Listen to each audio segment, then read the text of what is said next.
ఆంజనేయమది పాటలాను అనేటప్పటికి వచ్చింది. అట్లా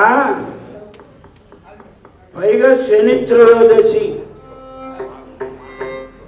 ఇంగ్లీషు తిథుల ప్రకారం నారాయణదాస్ గారి జయంతి వాళ్ళ ఆగస్టు 31. ఇప్పుడు ఎవరు తెలుగు తిథుల్లో ఎవరు చేసుకోవటం లేదు కదా, అంతా ఇంగ్లీష్ మీడియం కదా. అందుకని మనం కూడా ఇవాళ నారాయణదాస్ గారి జన్మదిన సందర్భంగా ఇంగ్లీష్ తేదీల ప్రకారం స్మరణము మరువకురా శ్రీరాముల చరణము విడువకురా ఓ మానవ మరువకురా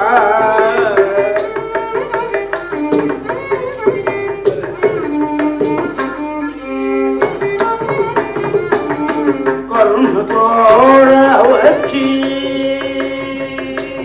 రామా కరుణతోడ వచ్చి గజరాజును కాచిన దయగల కమలనయ మరుగపురా శ్రీరాము చరణము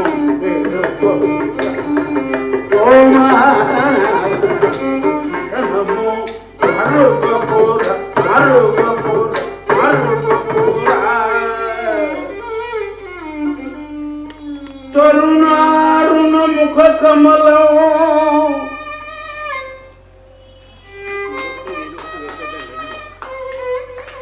కరుణా పురపురితాంతరంగం సంజీవనమాచాచే మంజుల మహిమానం అంజనా భాగ్యం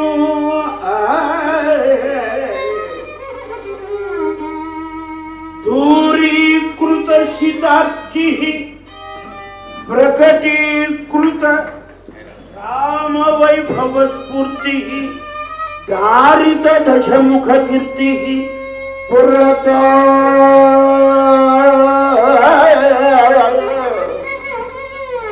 పురతో మమ భాతు హనుమదమూర్తి ఇందిరారమణ గోవింద గోవింద గోవింద అని ఆశోషయ కేశవ కీర్తనం అన్నారు. గోవింద అనేటప్పటికే భగవన్నామాన్ని నోరు నొప్పి పుట్టేట్టు చేయాలి.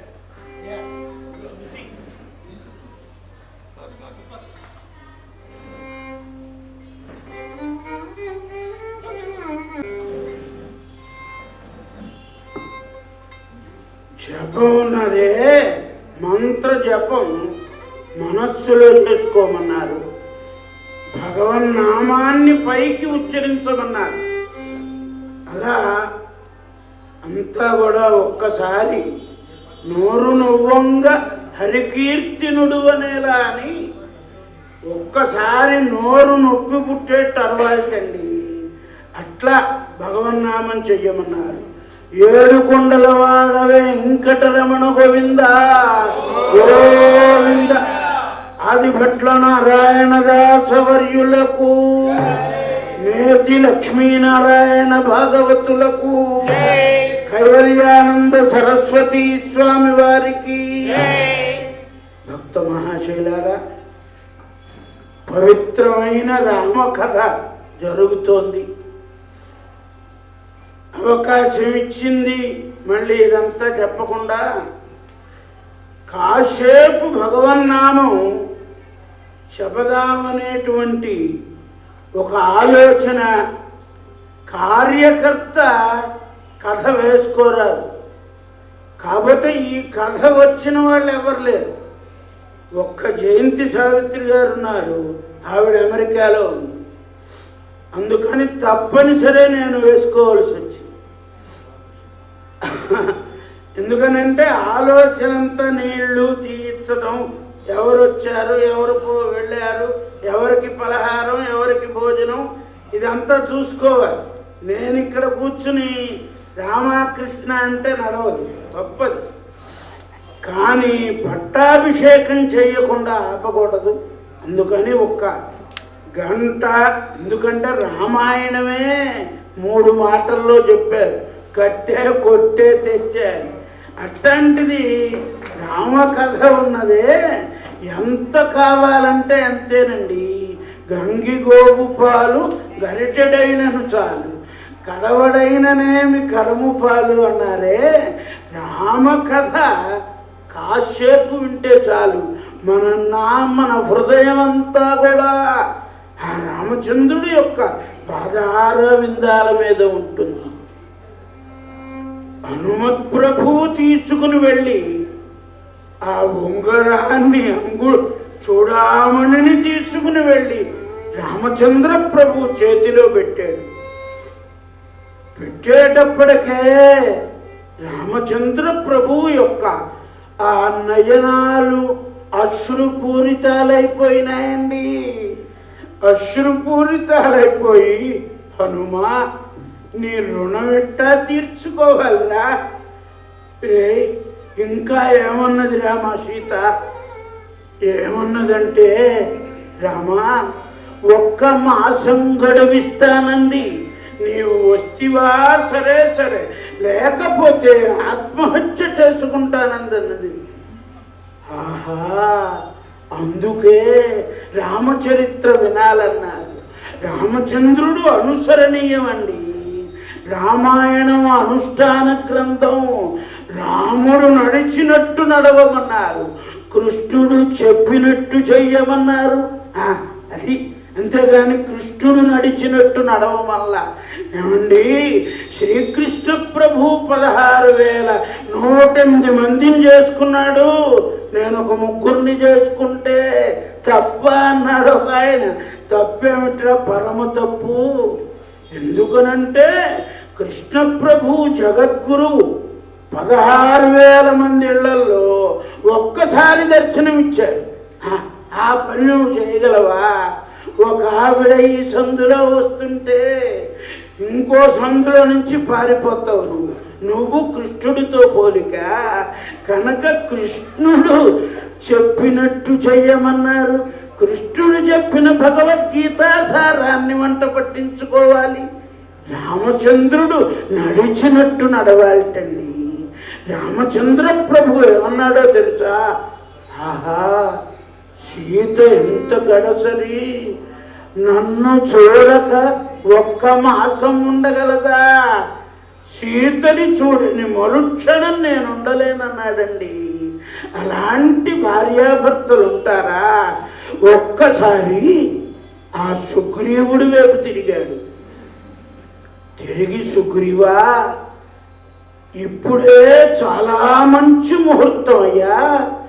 ఇవాళ ఉత్తర ఫల్గుణి నక్షత్రం. ఈ ఉత్తర ఫల్గుణి నక్షత్రం నా జన్మ నక్షత్రం అయిన పునర్వసుకి సాధన తార అవుతుందయ్యా. ఇప్పుడే ప్రయాణానికి మంచిది అభిజిత్ లగ్నం అని. ఆ అభిజిత్ లగ్నం మధ్యాహ్నం 12-1 గంట మధ్య, రాత్రి 12-1 గంట మధ్యని అభిజిన్ ముహూర్తం అంటారు. ఆ అభిజిత్ లగ్నం ప్రయాణానికి మంచిదయ్యా. కనుక ఇప్పుడే ప్రయాణం చెయ్యాలి. రేపు నైధన తార, రేపు హస్తా నక్షత్రం నైధన తార అవుతుందన్నారు. ఏమండి, రామచంద్ర ప్రభువు భగవంతుడే తారాబలం చూసుకోవాలంటే మానవ జాతికి ఎలా నడవాలో నేర్పించటం కోసం తాను మానవావతారం ఎత్తిన మహనీయమూర్తి రామచంద్ర ప్రభువు. అందుకని బయలుదేరేటప్పుడు తారాబలం చూసుకున్నాడు. చూసుకుని సుగ్రీవుడి వైపు తిరిగాడు. సుగ్రీవా, ఇప్పుడే మంచిదన్నాడు. అనేటప్పటికి నా బోటిగాడైతే, ఏమండి, కనబడింది మీ ఆవిడ, ఇప్పుడే తిరిగి వచ్చారు ఈ ఆంజనేయ స్వామి కపులంతా. ఇప్పుడు మళ్ళీ ప్రయాణమా, కొన్నాళ్ళు ఆగి పెడదాం అలా. అప్పటికప్పుడే సుగ్రీవుడు 100,00,000 వానర సైన్యాన్ని తీసుకున్నాడు. 100,00,000 కోట్ల వానర సైన్యం అండి.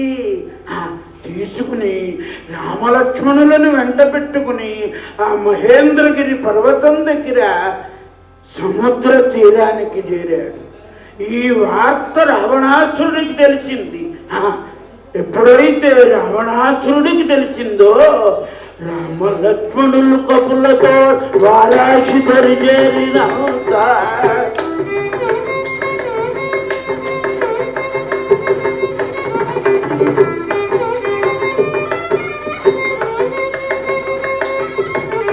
రామలక్ష్మణు కపులతోడ వారాషి దరిచేరినంత ఆ మాట తెలిసి కొలువున రావణుడని చలచూచి కషింత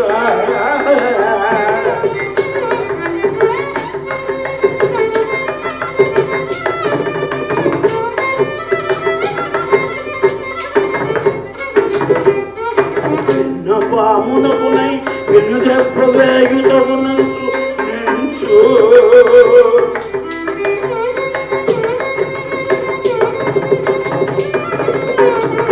పామునకునై వెనుదెబ్బ వేయుతగునంచు అన్న రాధముల కోటి మూలతో యమపురికి పంపిణితో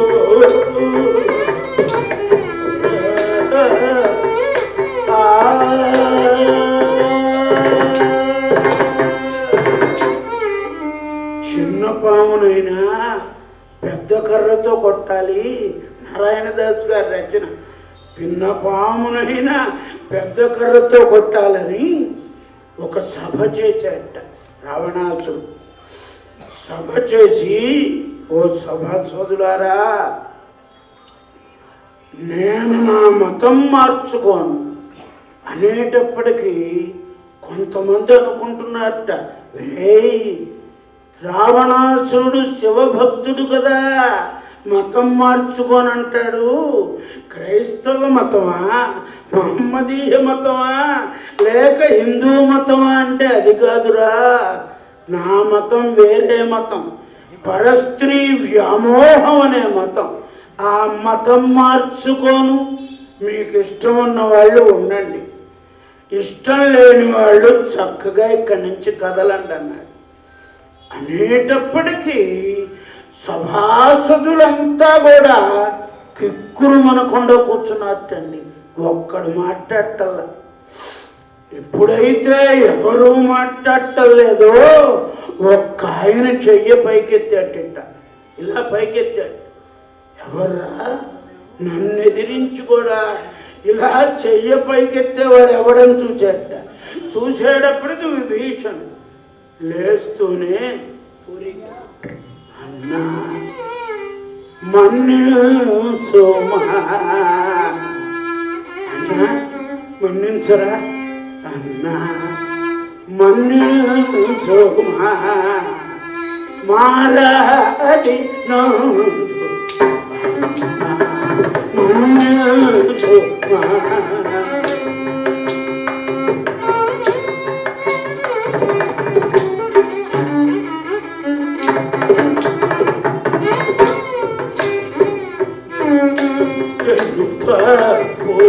ప్రభువుకైనా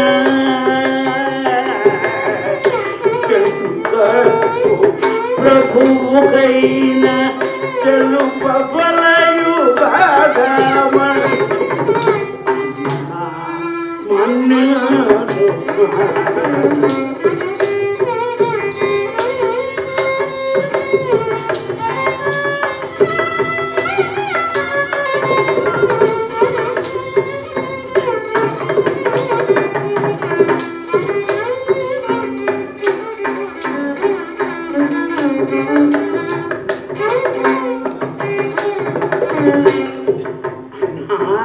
మన్నించవయ్యా, నీవు పట్టిన కుందేటికి 3 కాళ్ళని కూర్చోమాక మార్చుకో అని చెబుతున్నట్ట.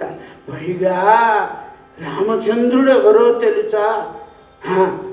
వాలినొక్కమ్మున కూల్చివేసిన రాము ఫలమ మంచమని తలపవేది.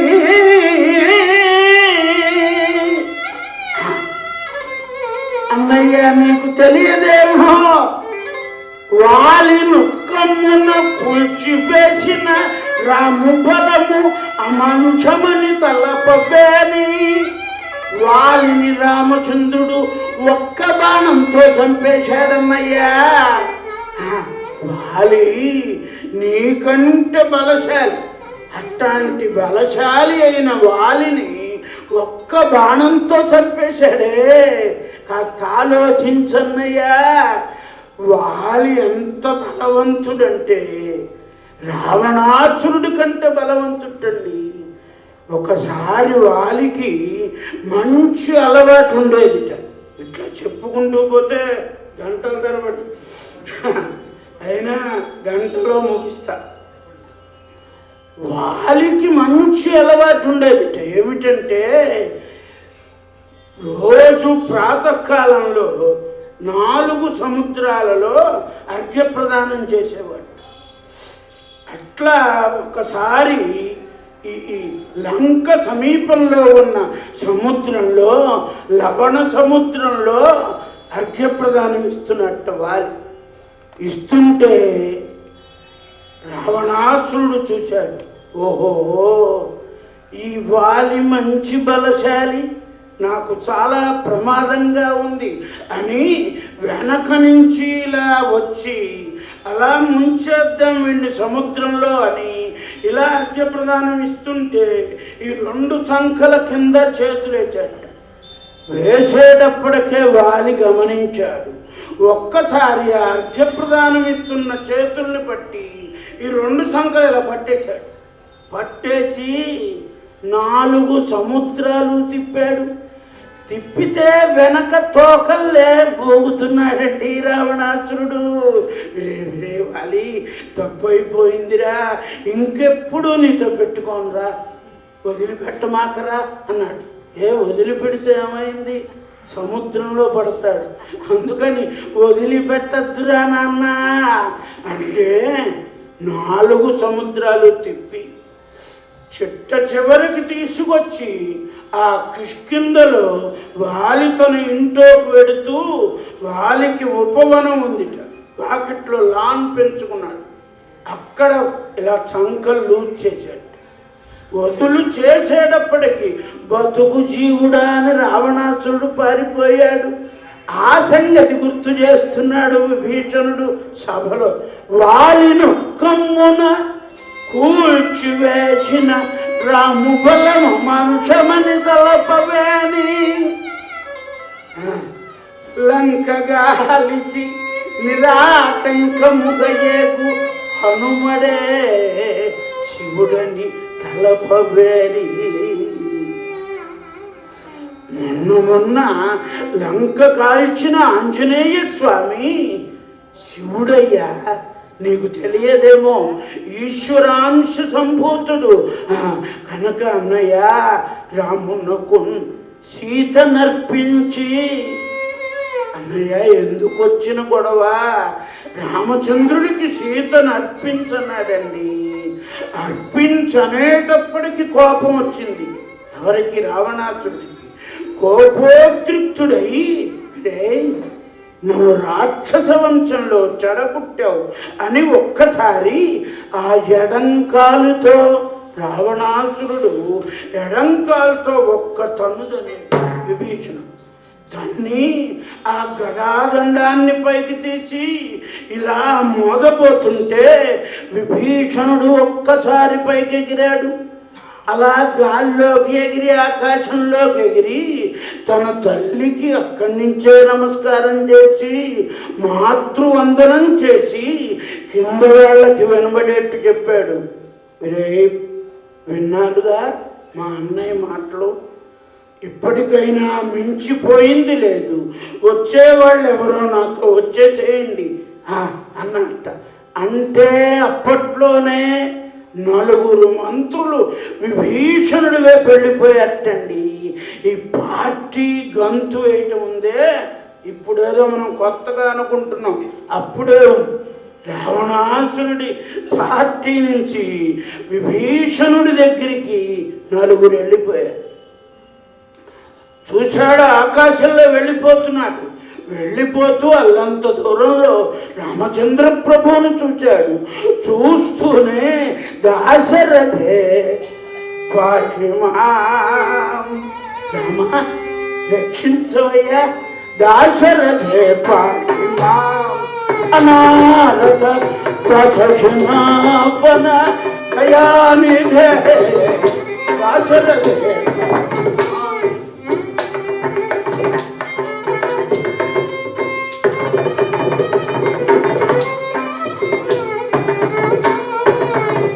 విషపతి వరదా, విషపతి వరదా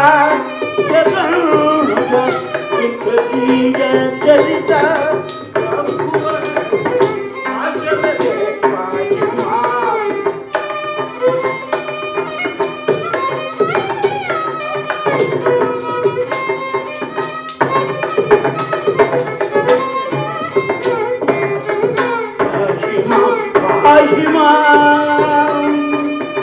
ఇప్పుడైతే అలా దాశరథే పాహిమాం, ఎవరికి వద్దు కూర్చోండి, దాశరథే పాహిమాం అన్నట్టండి. అనేటప్పటికీ ఆ రామచంద్ర ప్రభువు చూశాడు. చూసేటప్పటికీ ఇక్కడ రామచంద్రుడి దగ్గర జాంబవంతుడు ఉన్నాడు, ఆంజనేయ స్వామి ఉన్నాడు, అంగదుడు ఉన్నాడండి, ఇలా సుగ్రీవుడు ఉన్నాడు. ఈ ఆంజనేయ స్వామి మాట్లాడలేదు కానీ మిగిలిన వాళ్ళంతా అన్నారట, రామా ఆ వచ్చేదెవరో తెలుసా, శత్రుపక్షం వాడు, శరణాగతి ఇవ్వవద్దు అనేటప్పటికీ రామచంద్ర ప్రభువు ఏమన్నాడో తెలుసా, సహృదేవ ప్రపన్నాయ తవాస్మీతి క్షయాచితే, సహృదేవ ప్రపన్నాయ తవాస్మితి క్షయాచితే, అభయం సర్వభూతేభ్యః దదామి తద్వ్రతం మమ.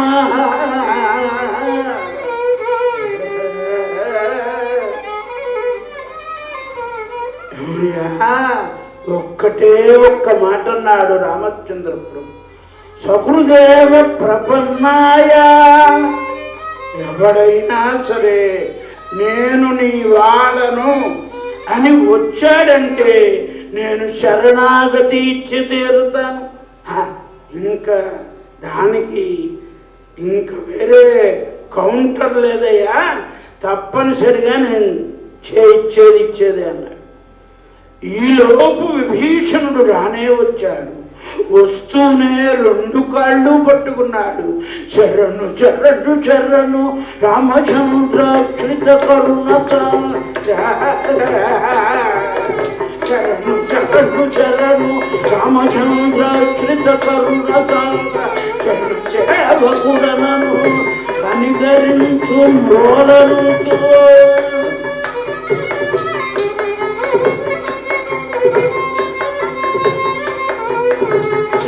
శరణు శరణు సంసారం బుద్ధి గడప జాటం గడంగనేల సింపనం తెచ్చితి నేను భృశంసకుడును గాము. శరణు శరణు శరణు రామచంద్ర,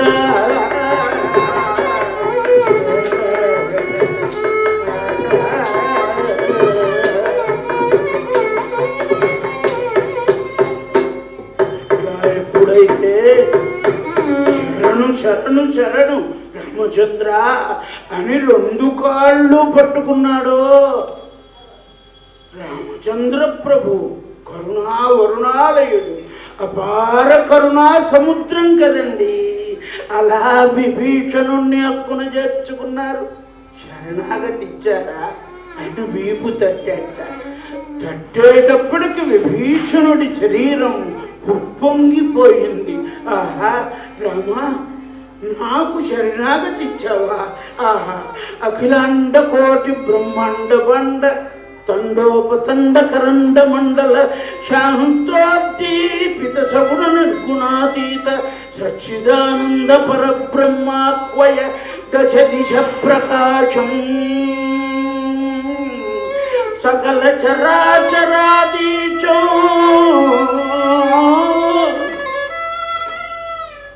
కౌశల్యాద శరథా మనోరథ అమందానంద కందలిత హృదయారవింద వినూత్న క్రీడావలోకన కేశవమో శ్రీ కేశవో. అలా పొగుడుతుంటే రామప్రభు అన్నారు, విభీషణ, నువ్వు స్తోత్రం కాదు చేయాల్సింది, ఈ సముద్రం ఎట్టా దాటాలో చెప్పు అనేటప్పటికీ విభీషణుడు అన్నాడు, రామా, త్రిరాత్ర దీక్షతో సముద్రుణ్ణి ఉపాసన చేయమన్నట్టండి. చేయమనేటప్పటికి మంచి శుభముహూర్తం చూసి రామచంద్ర ప్రభు దర్భలు తూర్పు కొనగా వేసి అలా తూర్పు ముఖంగా తిరిగి ఆ సముద్రం దగ్గర సముద్రుణ్ణి ఉపాసన చేశాడు. త్రిరాత్ర దీక్షతో ఉపవాసం చేశాడు. ఉపవాసం అంటేనే ఉపసమీపే వాస, భగవంతుడికి దగ్గరగా ఉండాలి, అంతేగాని ఏమండి ఇవాళ మహాశివరాత్రి కదా, నేను ఉపవాసం ఉంటాను కదా, వచ్చేటప్పుడు ఒక 25 చక్రకేళి అరటి పళ్ళు తండి. అరటి పళ్ళే కాదు, కాస్త 2 సీసాల నిండా బత్తాకాయ రసం తీసుకురండి. సరేలే. ఏమండో చెరుకు రసం మర్చిపోమాక. ఇంకెందుకు, నువ్వు హాయిగా ఉపవాసం కంటే అన్నం తింటాం మంచిది. ఉండలేని వాళ్ళకి శాస్త్రం ఏం చెప్పిందంటే, కబళే కబళే గోవిందస్యాను కీర్తనం అని ముద్ద ముద్దకి గోవింద అనుకుంటూ తినమంది. అప్పుడు ఏకాదశి ఉపవాసం ఉన్నటువంటి ఫలితం వస్తుంది. నేను చెప్పే మాట కాదు, శాస్త్రం చెప్పింది. అలా ఎప్పుడైతే ఉపాసన చేస్తే సముద్రుడి హృదయం కరగక 3 రోజులైనా రాలేదండి. రాకపోయేటప్పటికి రామచంద్ర ప్రభు కోపోద్రిక్తుడయ్యి బ్రహ్మాస్త్ర ప్రయోగం చేశాడు ఆ సముద్రుడి మీద. ఎప్పుడైతే బ్రహ్మాస్త్రం తీశాడో ఉణుక్కుంటూ వచ్చాడు సముద్రుడు. అయ్యా రామా, తప్పైపోయింది, ఏం లేదయ్యా, ఇప్పుడు నువ్వు చేయవలసిన పని, ఈ సముద్రానికి మేము వారధి కట్టాలనుకుంటున్నాం. ఎలా కట్టాలి? కాస్త నీ వలలు తగ్గించాలి, కొంచెం ఇంకాలి సుమా అని సముద్రుణ్ణి అడిగారట. అడిగితే సముద్రుడు సలహా చెప్పాట, ఇదేమిటి స్వామి, మీ వానర సైన్యంలోనే విశ్వకర్మ కుమారుడు నలుడనున్నాడు. ఆ నలుడు మంచి ఇంజనీరు, వారధి కడతాడు, మీరు వాణ్ణి పిలవండి అన్నారు.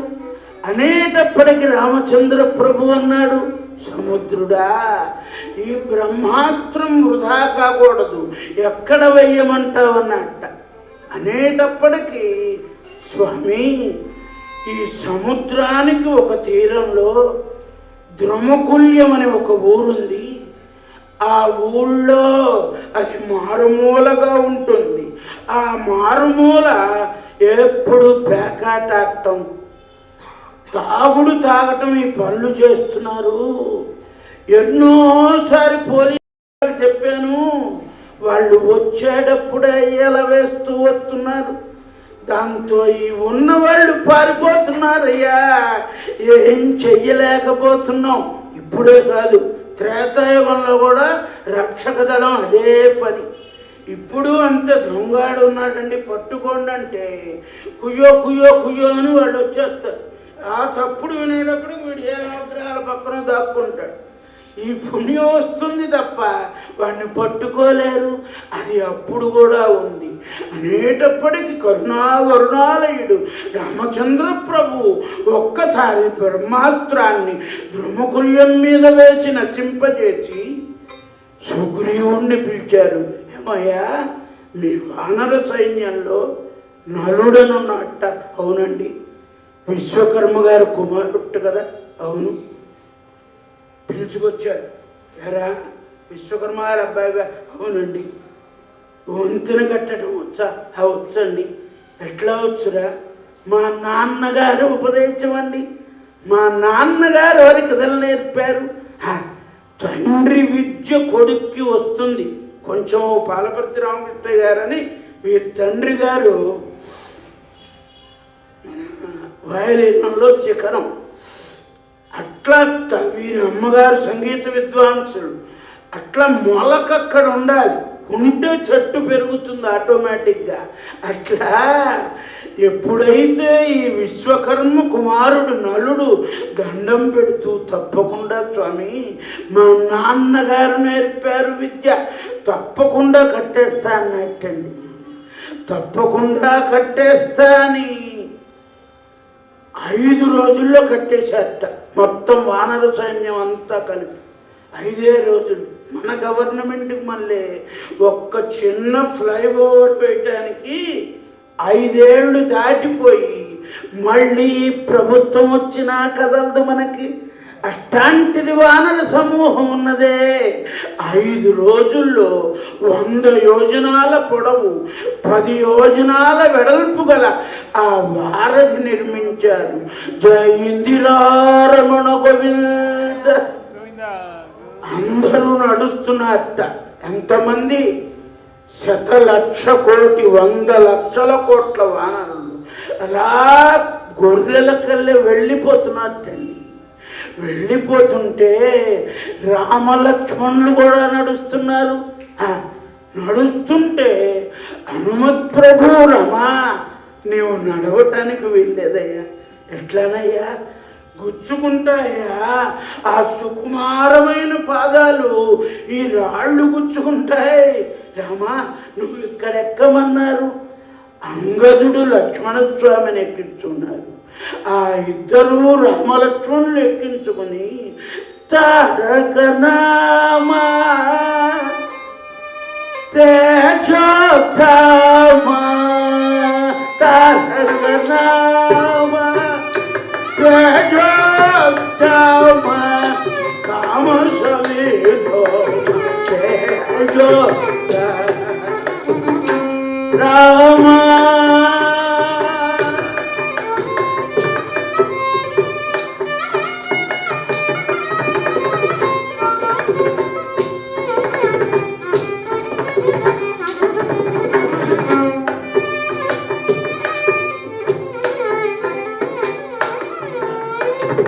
జగధార ధర్మావతార జగధార ధర్మావతార జనకీ చిత్తచోర నిగమంత విహార మేరుదీర.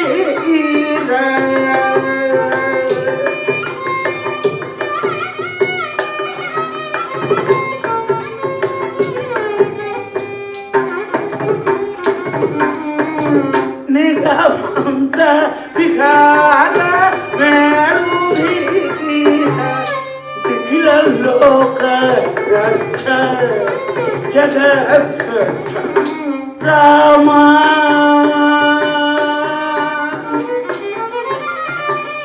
హరి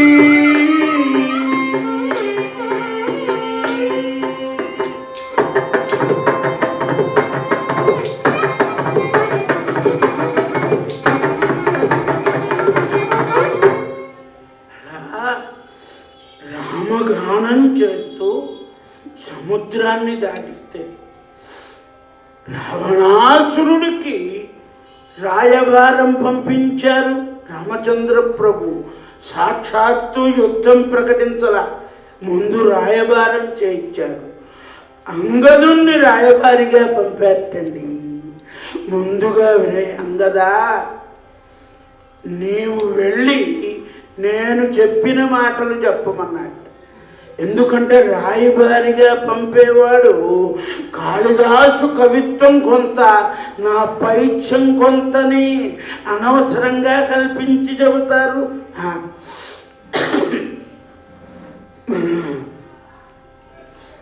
కనుక అంగదా, నీవు నేను చెప్పిన మాట చెప్పినట్టుగా చెప్పమన్నట్టండి. నారాయణదాసు గారు నాట రాగంలో రాశారు. అవనిజ నాకప్పగించి, అంగదా నేనేం చెప్పమన్నానో అదే చెప్పమన్నాడు. అవనిజ నాకప్పగించి అపరాధం గొప్పు కొనుము కౌరౌరా క్రూరరాక్షసాధమా.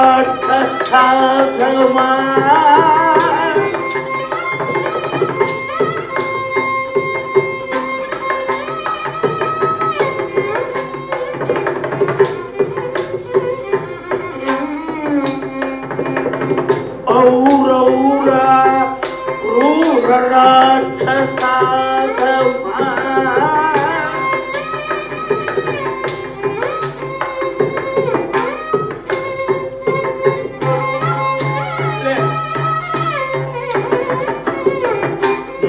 శరణము పొంది పొమ్ము నగల మెడచి ఎటకైనను, నన్ను శరణము పొంది పొమ్ము నగల మెడచి ఎటకైనను, మనగల చితి వేని లంక మా విభీషణ్ వేలు ఇంకా ఔరౌరా క్రూరరాక్షసాధమా.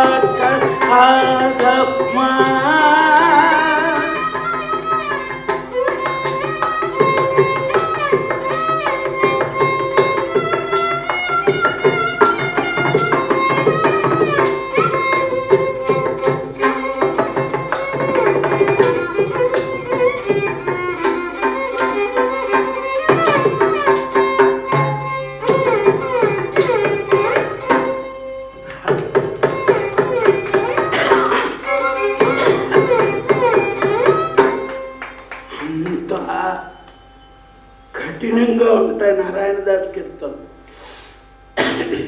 మా నాన్నగారి అనుగ్రహం వల్ల ఒక్కొక్కటి వంట పట్టదు. భగవంతుడి దయ వల్ల ఆ ఏ రాగంలో పాడాలో అదే రాగం వారు రాసేవారు. ఈ రాగంలో పాడితేనే ఈ కీర్తన రక్తి, ఇట్లా మార్చడానికి వీల్లేదు. ఇది నాటరాగంలో పాడాలి. ఔరౌరా క్రూర రాక్షసాధమా. అట్లా వారు పుంభావ సరస్వతి రామచంద్ర ప్రభు యొక్క చరిత్రని వాళ్ళు 24 రోజులు 40 రోజులు అట్ట చెప్పారు. మా నాన్నగారు కూడా 30 రోజులు చెప్పారు రామాయణం. ఇప్పుడు అసలు అట్ట చెప్పనివ్వటల్లా ఎవరు. హరికథ మొదలెట్టగానే అయ్యా దాస్ గారు మీరు ఎప్పుడు ఆపుతారంటున్నారు. ఒక చోట అందరూ వెళ్ళిపోయినా ఒక ఆయన ఉన్నాడు. ఉండేటప్పుడు నేను దిగి వెళ్ళి అడిగా కథ అయిన తర్వాత, చాలా సంతోషం అండి, ఎంతమంది వెళ్ళిపోయినా మీరున్నారు అనేటప్పటికి ఆయన అన్నాడు, దాస్ గారు మీ తర్వాత ప్రోగ్రాం నాదేనండి, అందుకే కూర్చున్నా. హాస్యం లేకపోతే అది కదా రక్తి కట్టదు. నారాయణదాస్ గారు కూడా హాస్య చతురుడు, మన వాళ్ళు ఊరికే మూత పోసినట్టు చెప్పేస్తున్నారు. హాస్యం ఉండాలి, హరికథకి సంగీతం ఉండాలి, అలా శిల్పం ఉండాలి, నాట్యం ఉండాలి, అట్లా అన్నీ ఉండాలండి. నారాయణదాస్ గారు కూడా ఒక చోట హరికథ చెబుతూ దానం చేస్తే రెట్టింపు అవుతుందని చెప్పాడు. చెప్పేటప్పటికీ నారాయణదాస్ గారు చెప్పేవాళ్ళు, ఒకసారి మళ్ళీ ఒకడెవడో చదివించాడు, అట్లా బాగా చదివింపులు వచ్చాయి. ఒకసారి ఏమైందంటే కథకి వెళ్ళేటప్పటికి ఒక ఆయన వచ్చి కూర్చున్నట్ట, అయ్యా దాస్ గారు మీతో మాట్లాడాలన్నాడు. అంటే కథ అయిపోయిన తర్వాత మాట్లాడదు కానీ అన్నట్ట. ఏమైనా డబ్బులు ఇస్తాడేమో అనుకుంటున్నాడు ఈయన. ఆ గ్రీన్ రూమ్లోకి వెళ్ళిన తర్వాత, ఏం లేదండి, మీరు కిందటిసారి కథకొచ్చినప్పుడు చెప్పారు దానం చేస్తే రెట్టింపు అవుతుందని, నిజంగానే రెట్టింపయింది అన్నట్టు. దాసు గారికి ఆశ్చర్యం వచ్చిందిట. రెట్టింపయిందా అని ఆ పట్టుబట్ట అవన్నీ సర్దుకున్న తర్వాత, బాబు ఒక్కసారి ఎట్లా దానం రెట్టింపయిందా ఎట్లా అన్నట్ట. ఏం లేదండి, మీరు వచ్చి వెళ్ళిన తర్వాత కన్యాదానం చేశాను, అల్లుడు కూడా మా ఇంట్లోనే వచ్చి భోజనం చేస్తున్నాడు. దానం చేస్తే రెట్టింపు అన్నారు కదా, కన్యాదానం చేశాను, మా అల్లుడు కూడా మా ఇంట్లో ఇప్పుడు ఇదివరకు ఒక్క కంచం, ఇప్పుడు 2 కంచాలు. అట్లా నారాయణదాస్ గారే హాస్యం ఉండేది కథలో. అట్లా ఆ అంగదుడిని పంపించాడు. అంగదుడు సరాసరి రావణాసురుడి దగ్గరికి వెళ్ళి ఈ రామచంద్ర ప్రభువు చెప్పిన మాటలు అప్పచెబితే రావణాసురుడు అన్నాడు, రే అంగదా, ఎందుకొచ్చిన రామచంద్రుడా, ఆయన దగ్గర ఎందుకురా, నా పార్టీలో చేరరా, నా పార్టీలో చేరితే నేనేం చేస్తానో తెలుసా, కిష్కిందకి నిన్ను రాజుగా చేస్తాను, అయోధ్యకి రాజుగా చేస్తానురా, ఒకే రాజు 2 రాజ్యాలు పరిపాలించేట్టు చేస్తాను అన్నట్టండి. అట్లా ఆశ చూపిస్తే నా పోటీగాడైతే వెంటనే జంప్. కానీ అంగదుడు రామచంద్రుడి యొక్క హృదయారవిందం తెలిసిన మనిషి గనక, రామచంద్ర ప్రభు ఎవరనుకున్నావయ్యా, శరణన్న శత్రువునైన కాపాడు ఉదారుడు, శీలమెప్పుడు తప్పని జాగరూకుడు, పలు మాటలేలా ధర్మ సంస్థాపనార్థమునకై అవతరించిన దేవుడే అన్నట్టండి. అనేటప్పటికీ లాభం లేదు, యుద్ధం సిద్ధం అన్నారు. అంగదుడు తిరిగి వెళ్ళిపోయాడు. ఎప్పుడైతే అంగదుడు తిరిగి వెళుతున్నాడో ఇంద్రజిత్తు వెంటనే చెప్పా పెట్టకుండా వెనకే పరిగెత్తేటండి యుద్ధానికి.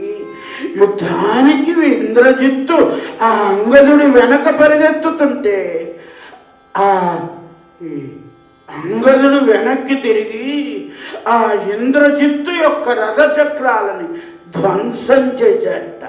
ధ్వంసం చేసేటప్పటికి ఇంద్రజిత్తు కపట యుద్ధం చేశాడు. ఒక్కసారి ఆకాశంలోకి ఎగిరి కనబడకుండా ఘటోత్కచుడల్లే మాయ యుద్ధం చేశాడు. చేసేటప్పుడు నాగాస్త్రాన్ని వేసేటండి. నాగాస్త్ర బద్ధులైపోయారు రామలక్ష్మణులు. నాగాస్త్ర బద్ధులై నెత్తురు కారుతూ నురుగులు కక్కుతూ రామలక్ష్మణులు అక్కడ అలా విగత జీవులు మూర్ఛాగతులు ఎలా పడుంటే ఇంద్రజిత్తు పైనుంచి చూచాడు. ఏ కళ్ళజోడు వాడికి ఆ రంగు కనిపిస్తుంది. పరమ దుర్మార్గుడేమో ఆ ఇంద్రజిత్తు ఒక్కసారి పరుగున నాన్నగారి దగ్గరికి వెళ్ళాడు, రావణాసురుడి దగ్గరికి. నాన్నగారు, రామలక్ష్మణులు మరణించారు. భగవంతుడికి మరణం ఉంటుందా? రావణాసురుడికి తెలియదా మాట? అది సత్యమైన వస్తువే. సత్యమైన వస్తువుకి అంత ఉంటుందా? ఆ విషయం తెలుసుకోలేకపోయాడు. అందుకే వెంటనే రావణాసురుడే ఇంద్రజిత్తునే పంపించి, రే నువ్వే సీత పక్కన ఉన్న ఆ రాకాసి స్త్రీలందరినీ పిలుచుకురా అన్నాడు. ఇంద్రజిత్తే వెళ్ళి ఆ రాక్షస స్త్రీలందరినీ పిలుచుకొస్తే ఆ రాక్షస స్త్రీలందరికీ రావణాసురుడు చెప్పాడు, సీతని పుష్పక విమానం ఎక్కించండి, రణస్థలికి తీసుకుని వెళ్ళండి. తీసుకుని వెళ్ళి ఆ రామలక్ష్మణుల యొక్క మృతదేహాలు చూపించండి అనేటప్పటికీ రాజు కదా, ఈ రాక్షసులంతా కూడా సీతమ్మని పుష్పక విమానంలో ఎక్కించారు. ఆ పుష్పక విమానం వెళ్ళింది, రణస్థలి దగ్గరే ఆగింది. ఒక్కసారి పైనుంచి రామలక్ష్మణులను చూసింది. అయ్యో రామా, ఇలా ఉన్నావా? అయ్యయ్యయ్య, మరణించావా? చెంగున దాటి నారాయణ దాస్ గారి రచనండి, ఒక్క వేరే చెప్పటం లాసుడు. చెంగున దాటి దొంగ బంగారులేడి ఏల నన్నిటు భ్రమింపజేసరో.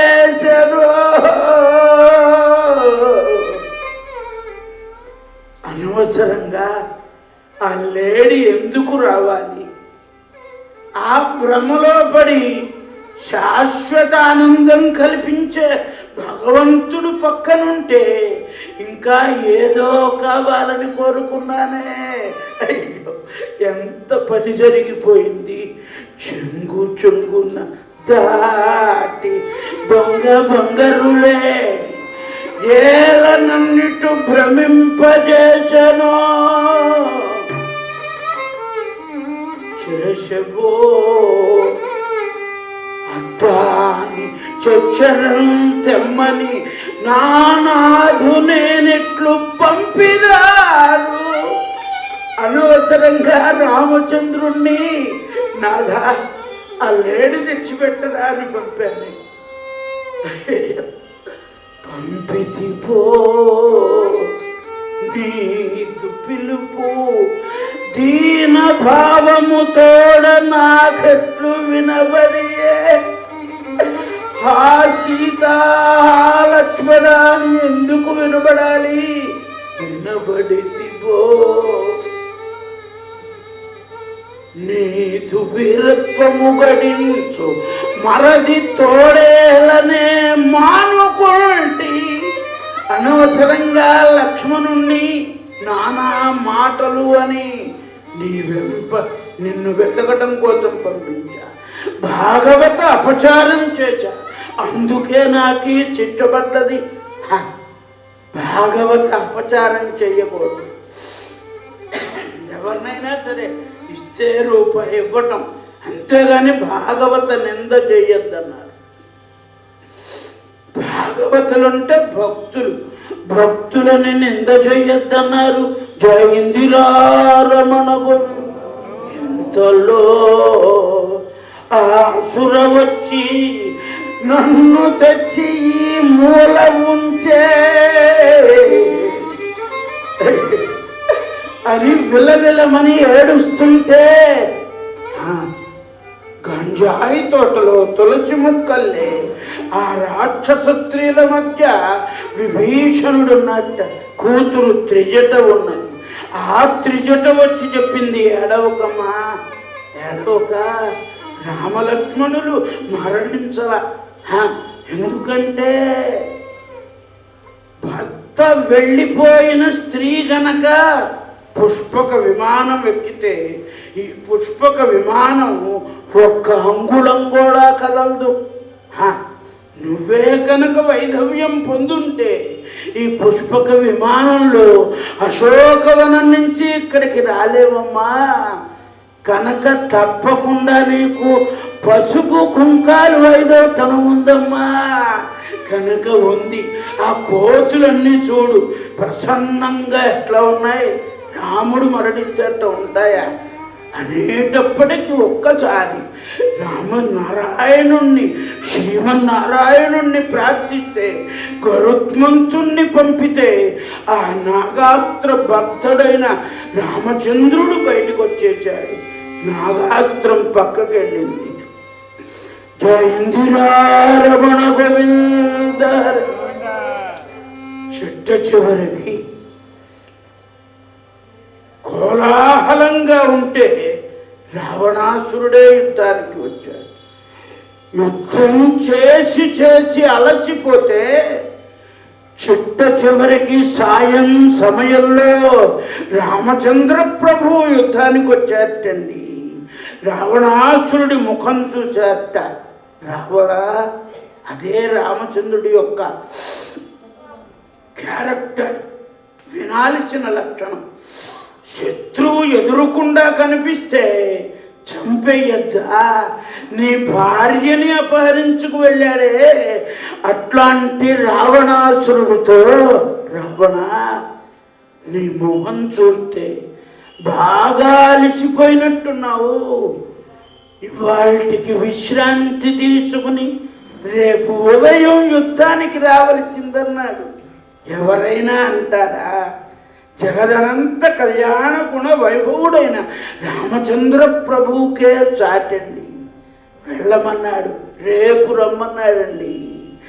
పాపం రావణాసురుడు ప్రోగ్రామ్ ఫెయిల్ అయిన ఆర్టిస్టర్లే తిరిగి లంకకు వచ్చేసాడు. ప్రోగ్రాం బాగుందనుకోండి, రేపు కూడా మంచి సిల్కులు ఆల్చి వేసి 1 గ్రామ్ కంకణాలు పెట్టి ఇట్లా తిరుగుతూ, అయ్యా రాత్రి మీరేనా అండి?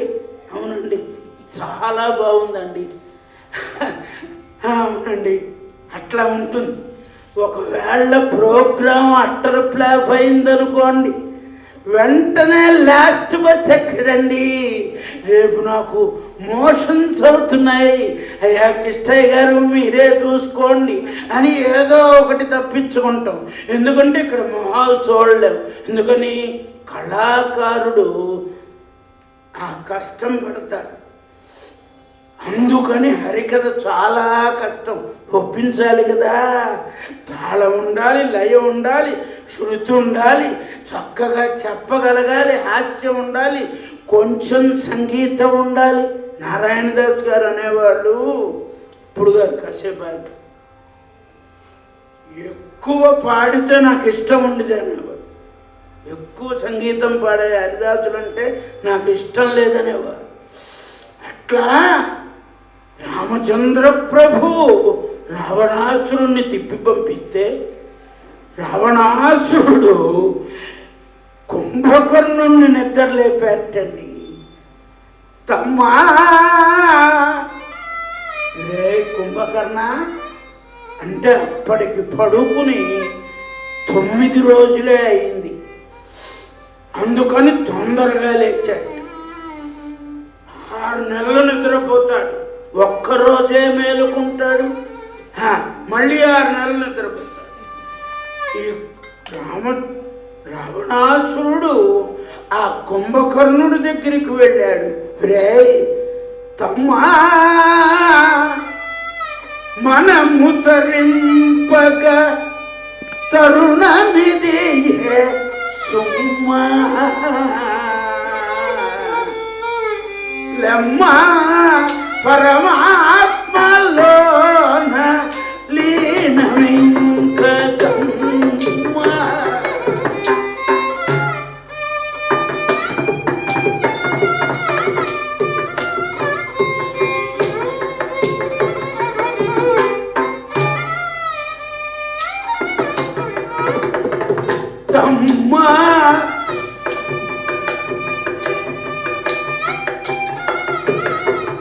కమ్మా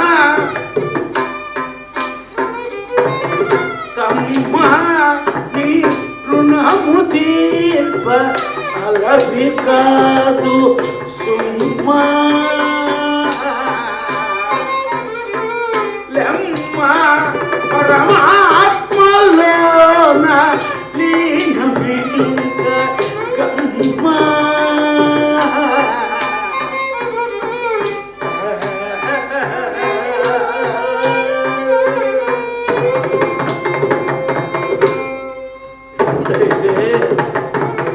రామచంద్ర ప్రభువే చెబుతున్నట్ట, రావణాసురుడే చెబుతున్నట్ట, లెమ్మ పరమాత్మలోన లీనమింకగమ్మ. దాసు గారికి ఇష్టమైన రాగాల్లో కేదార గౌడ ఒకటి. రే కుంభకర్ణ లేవరా, పరమాత్మలో లీనమవురా నాయనా అని రావణాసురుడు లేపేటప్పుడే చెబుతున్నాడు. కుంభకర్ణుడు లేస్తూనే, అన్నా ఎందుకొచ్చిన యుద్ధం, హాయిగా మనం రాక్షసులం కదా, రామచంద్రుడి వేషం వేసుకో, సీత దగ్గరికి వెళ్ళు, వెళ్ళేటప్పటికీ హా సీత అను, హా నాథ అంటుంది, పరిష్వంగం చేసుకో, ఎందుకు వచ్చిన యుద్ధం అన్నయ్యా, మొత్తం అంతా నెత్తురు వరదలై పారుతోంది అన్నట్టండి. అనేటప్పటికి రావణాసురుడు అన్నాడు, ఒరే నిద్ర మొద్దు తమ్ముడు, ఈ ఆలోచన నాకు ఎప్పుడో వచ్చింది, ఆ రాముడు వేషం వేశాన్రా, అదేం వేషమో గాని లోకంలో ఉన్న స్త్రీలంతా కూడా మాతృమూర్తులల్లే కనిపిస్తున్నారు. జై ఇందిరా రమణ గోవింద, ఈ వేషం మనకి పనికిరాదని చెప్పేసి అన్ఫిట్ అని చెప్పేశాను. అందుకే వేషం చాలా పవర్ఫుల్. హరిదాస్కి వేషం పెట్టారు, పట్టుబట్ట కట్టి మంచి మాటలు చెప్పు, హరికథలో బోధ ఉండాలి.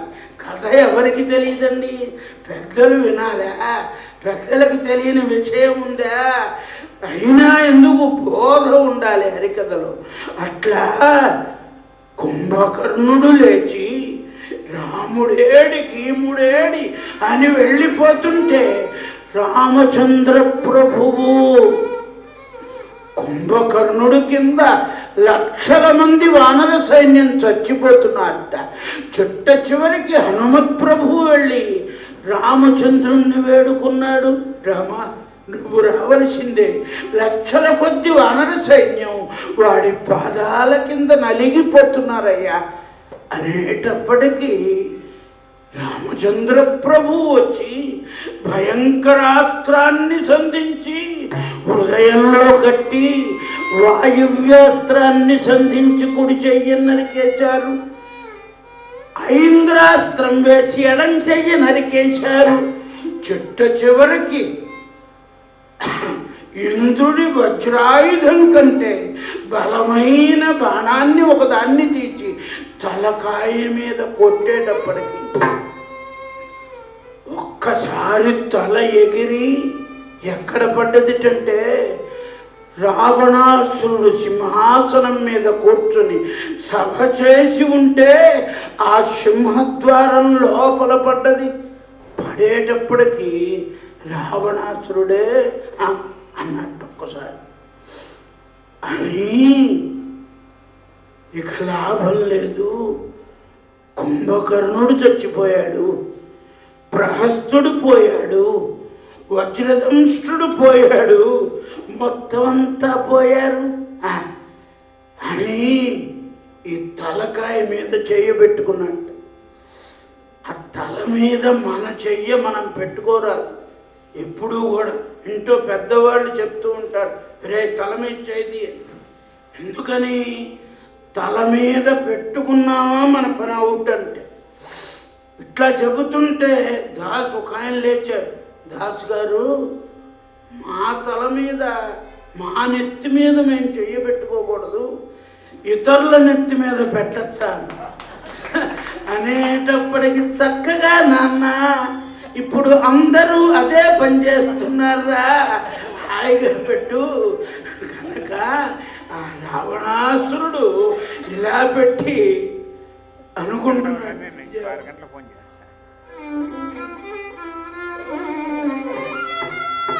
జేజేలు ధిక్కరించిన దైత్య వీరులు ఇట్లు అత్యల్పుల చేంత మందిరిట్లు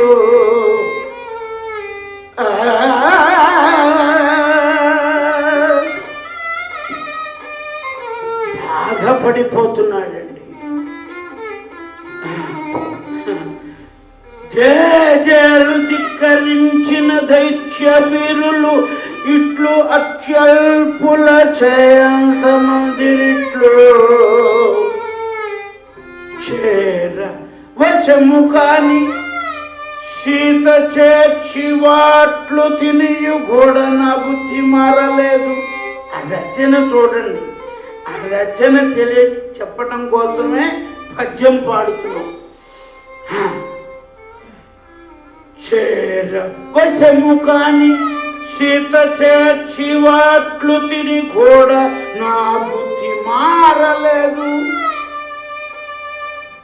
గురువులు ఆప్తులు బంధుకోటి బోధించిన గాని నా మూర్ఖతం మనలేను.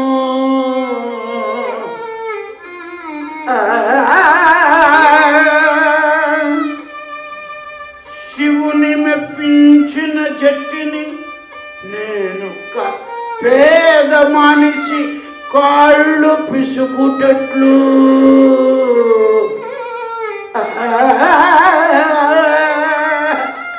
అయ్యో శివుణ్ణి ఆత్మలింగాన్ని ప్రతిష్ఠ చేసిన నేను ఒక్క మనిషి ఒక్క కాళ్ళు పిసగాయా? అరే అరే ఎంత ప్రారంధం ఎట్లా వచ్చిందని బాధపడుతుంటే ఇంద్రజిత్తు వచ్చాడు. నాన్నగారు బాధపడమాకండి, నేనున్నానుగా. తండ్రి పాదంబులను మ్రొక్కి ఒక్కసారి యుద్ధ భూమికి వెళ్ళిపోయి ఆ రణస్థలిలో వానరసేన మొత్తాన్ని శరాఘాతంబున కూల్చివేసి మొత్తం అందరినీ వేస్తూ చిట్ట చివరికి బ్రహ్మాస్త్రం వేస్తే రామలక్ష్మణులు బ్రహ్మాస్త్రాన్ని చూశారండి. చూసి రామచంద్ర ప్రభు అన్నట్ట, తమ్ముడా లక్ష్మణుడా, అమ్మహనీయాస్త్రము మనకు కూడా మాననీయం బనుచు మనం కూడా బ్రహ్మాస్త్రాన్ని గౌరవించాలి. కనుక అది వచ్చేటప్పుడు మనం కట్టుబడి ఉండాలి, తిరిగి వెయ్యొద్దన్నాడు. అనేటప్పటికీ బ్రహ్మాస్త్ర బద్ధులై మూర్ఛాగతులైపోయారు రామలక్ష్మణులు. కానీ మొత్తం వానర సైన్యం అంతా మరణించారటండి, మొత్తం అంతా మరణించారట. చిట్ట చివరికి ముగ్గురే బతికున్నారట, ముగ్గురు. ఎవరు ఆ ముగ్గురు? జాంబవంతుడు బతికున్నాడు, విభీషణుడు బతికున్నాడండి, ఆంజనేయ స్వామి బతికున్నాడు. దాసు గారు, ఇంతమంది వానర సైన్యం మరణించారే, రామచంద్ర ప్రభు లక్ష్మణస్వామి మూర్ఛాగతులయ్యారే, వీళ్ళ ముగ్గురు ఎట్లా బతికున్నారని. వీళ్ళు నిరంతరం రామనామం చేస్తారట. ఆంజనేయ స్వామి నిరంతరం శ్రీరామ్ జై రామ్ జై జై రామ్, శ్రీరామ్ జై రామ్ జై జై రామ్, శ్రీరామ్ జై రామ్ జై జై రామ్, జై జై జై జై జానకి రామ్, శ్రీరామ్ జై రామ్ జై జై రామ్. ఇట్లా ఆంజనేయ స్వామి, జాంబవంతుడు, విభీషణుడు నిరంతర రామనామ జపం చేస్తుంటే బ్రహ్మాస్త్రం ఏం చెయ్యలేకపోయింది. కనుక ఇప్పుడు చెప్పండి, నామము గొప్పదా, నామం కల వ్యక్తి గొప్పవాడా అంటే నామమే గొప్ప అన్నారు. ఎందుకని? సాక్షాత్తు రామచంద్ర ప్రభువే బ్రహ్మాస్త్రానికి కట్టుబడి మూర్ఛాగతుడయ్యాడు. కానీ రామనామం అంటున్న ముగ్గురు బతికున్నారు. అందుకే రామనామం చెయ్యాలి. మనందరం ఒక్కసారి ఎలుగెత్తి రామనామం చేద్దాం. శ్రీరామ జయ రామ జయ జయ రామ, శ్రీరామ జయ రామ జయ జయ రామ.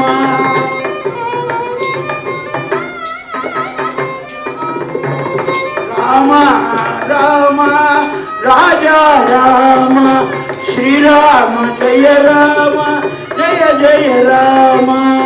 జయ బలో రాజా రామచంద్ర మహారాజుకి. ఎప్పుడైతే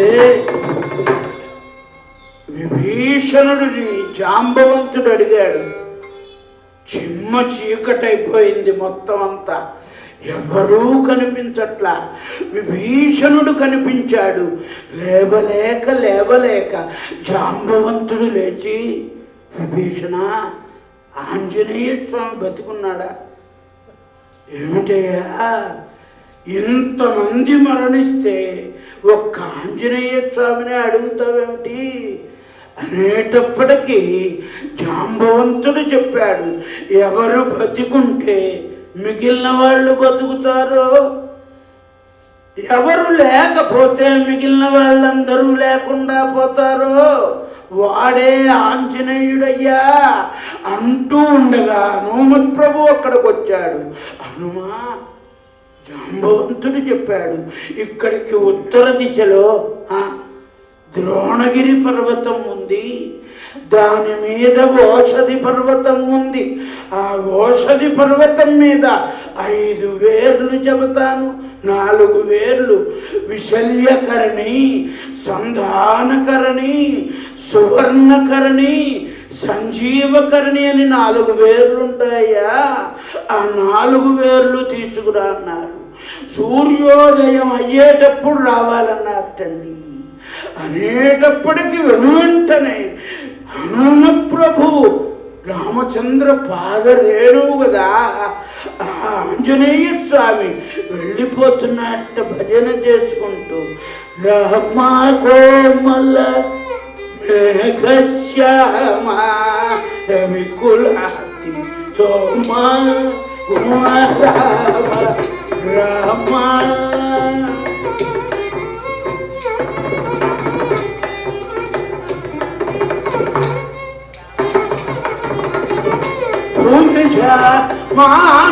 మానసాభిరామ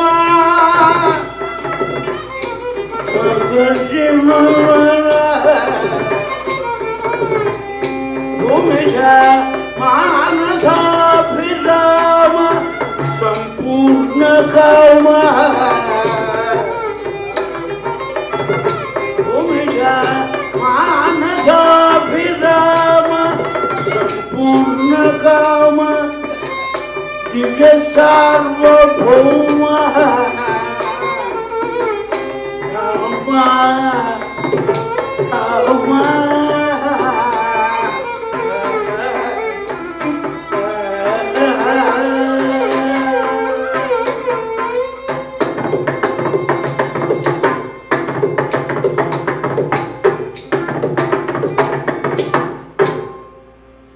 ఎప్పుడైతే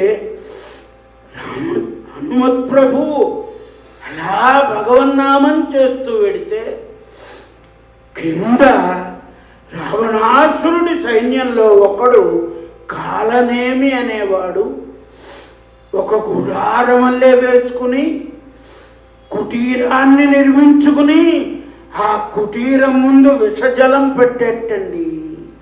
ఆ వెడుతున్న ఆంజనేయ స్వామిని సాధు పుంగవుడి వేషంలో, ఆంజనేయ ఒక్కసారి విశ్రాంతి తీసుకోవయ్యా, ఈ జలం తాగి వెళ్ళవయ్యా, దాహం తీర్చుకో అనేటప్పటికీ హనుమత్ ప్రభువు ఒక్కసారి కిందకి దిగేట. కిందకి దిగి ఆ జలంలో దోషుడు పట్టి ఇలా పట్టు నోట్లో పెట్టుకోబోతుండగా ఒక మొసలి వచ్చి హనుమత్ స్వామి వారిని పట్టింది.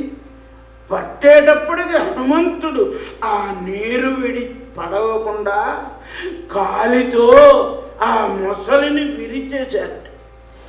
జయిందిరారమణ గోవింద. అందులో నుంచి ఒక గంధర్వ కన్య వచ్చింది. హనుమా, వాడున్నాడే, వాడు కాలనేమయ్యా, రావణాసురుడి సైన్యంలో రాక్షసుడు వాడు.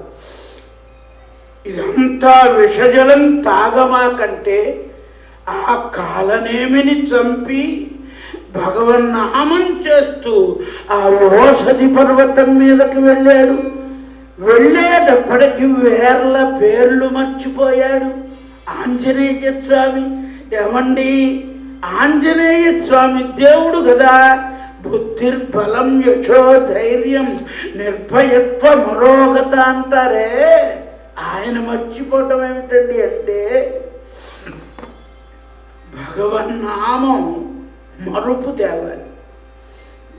భగవంతుడి దగ్గర కూర్చుంటాం పూజకి, ఆ కూర్చున్న దగ్గర నుంచి జపం మొదలెడతాం. మరుపు రావాలి, సంసారం మర్చిపోవాలి. అంతేగాని ఓం నమ శివాయ, ఓం నమ శివాయ, ఓం నమ ఎవరు వచ్చారో చూడు, ఓం నమ శివాయ, ఓం నమ శివాయ, ఓం నమ శివాయ. నిన్న పులుసులో బాగా కారం వేసావు. ఓం నమ శివాయ, ఓం నమ. ఎవరో చూడు, కేబుల్ టీవీ వాళ్ళ 1వ తారీఖు అయ్యేటప్పటికే వస్తారు. ఇచ్చేటప్పుడు మనకు సీరియల్ వచ్చినప్పుడు తీసేస్తారు. ఎందుకు వచ్చిన జపమయ్యా? ఈ బాహ్య ప్రపంచాన్ని మర్చిపోకుండా ఆ భగవంతుడి ముందు కూర్చున్న ఒక్క నిమిషమైన తలపులెల్ల నిలిపి నిమిషమైన తారక రూపుని నిజతత్వమెరిగి తెలిసి రామచింతన చేయమన్నారు. ఒక్క సెకను మనస్సు నిలవాలి. మనం 1 గంట అయినా అక్కడ కూర్చుంటే సంసార బంధాలన్నీ వదులుకుని కూర్చోవాలి. అసలు వదులుకోనివదుగా సెల్ ఫోన్. అసలు మనం కేశవాయ స్వాహ అనేటప్పుడు ట్రింగ్ అంటూ వెంటనే చేస్తాం. చాలామంది నేను హరికథలో చూస్తున్నాను. అసలు వచ్చి కూర్చోగానే అంతే బయటికి నడుస్తూ వెళ్ళిపోవటం. భగవన్నామానికి దూరం అయిపోతున్నాం కనుక ముఖ్యమైన పనులకు ఉపయోగించాలి. ఆవిడ పక్కన పెడితే మిస్డ్ కాల్ ఉంటుంది, తర్వాత మళ్ళీ వెంటనే చేయి. నేర్చుకో. భగవంతుడి మీద మనస్సు నిలుపు. ధ్యాన విధి అదే. అలా ఒక్కసారి పాదాల దగ్గర నుంచి పై కింది పెదవి వరకు ఆ సగుణ పరమాత్మని ఉపాసన చెయ్యాలండి. మరేది గుర్తుండకూడదు. అందులో సాధకుడు ఆంజనేయ స్వామి. భగవన్నామం చేస్తుంటే మర్చిపోయాడు. మర్చిపోయేటప్పటికి ఏం చేయాలో తెలియలా. నా బోటి కాడైతే మళ్ళీ తిరిగి వచ్చేవాడు.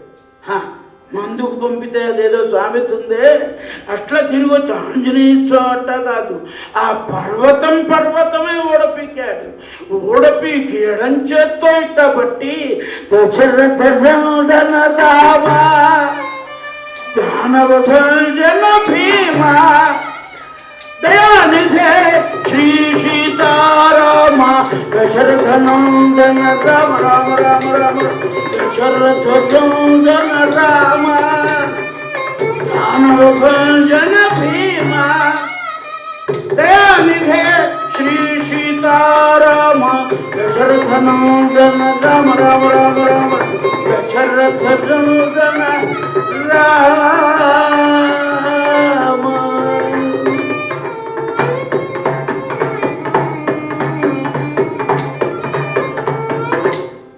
ఎప్పుడైతే అలా భగవన్నామం చేస్తూ ఆ సంజీవ పర్వతాన్ని ఇక్కడ పెట్టాడో అందరూ లేచి కూర్చున్నట్ట.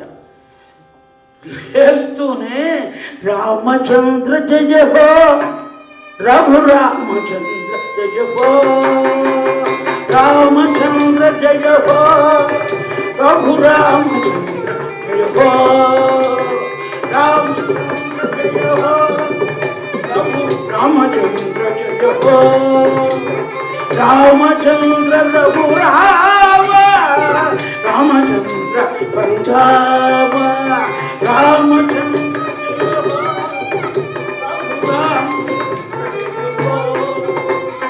రామచంద్ర జయ హో, జయ హో జయ హో అంటుంటే రావణాసురుడికి వినిపించింది. వచ్చి చూసేటప్పుడు అంతా బతికున్నాడు. ఇదేమిట్రా ఇంద్రజిత్తు, అబద్ధాలాట నేర్చుకున్నావా? లేదండి, బ్రహ్మాస్త్రానికి అందరూ చచ్చారు. ఒకళ్ళు ఎవరో డౌట్ అడిగారు, ఏమండి వానర సైన్యం అంతా బతికారు కదా, ఈ రాక్షసులంతా అక్కడే ఉంటారుగా చచ్చిపోయి, మరి వాళ్ళంతా బతకరా అన్నట్ట. అంటే రావణాసురుడు కొంచెం తెలివి ఎక్కువ. వాడెవడో టాబ్లెట్ సైడ్లన్నీ కట్ చేసేస్తున్నాడు. అంటే నేను అడిగాను, ఏమిటండి సైడ్లన్నీ కట్ చేస్తున్నా, సైడ్ ఎఫెక్ట్స్ రావండి అన్నాడు. దుంపదగా అత్తెలివి కొంతమందికి ఉంటుంది, ఈ రావణాసురుడికి అది ఎక్కువ. ఏం చేశాడు వీడు, ఒక 2 సోల్జర్స్ని పెట్టాట, 2 సిపాయిలు. ఏమిటి వాళ్ళ పని, చచ్చిన వాడిని చచ్చినట్టు సముద్రంలోకి లాగేయమన్నాడు. ఎందుకని, చచ్చిన వాడి శవం చూస్తే గుర్రం మీద ఉన్నవాడికి డిస్కరేజ్ కలుగుతుంది. యుద్ధ నీతే. అందుకని అందరినీ సముద్రంలోకి తీసి, ఆ నదిలో నీటిలో వాసన పనిచేయదు. మనం కూడా పంది కుక్కులకు మందు పెడతాం, పెట్టి ఎక్కడైనా నీళ్లుంటే మన పచ్చిమిరపకాయ బజ్జియా మందు వేస్ట్ అయిపోతుంది. ఎందుకని నీళ్లు తాగుతుంది, ఈ వాసన పనిచేయదు. అట్లా ఈ రాక్షసులంతా సముద్రంలో లాగేశాడు. అందుకని వాళ్ళెవ్వరూ బతకల. ఇంద్రజిత్తుని చంపించాడు భీషణుడు. చివరికి రావణాసురుడు వచ్చాడు. 7 రోజులు యుద్ధం చేశాడండి. 7వ రోజు యుద్ధానికి వస్తుంటే భార్య మండోదరి కాళ్ళ వేళ్ళ పడుతోంది. ఏమండి, వద్దండి, వద్దు, యుద్ధానికి వెళ్ళొద్దు. అక్కట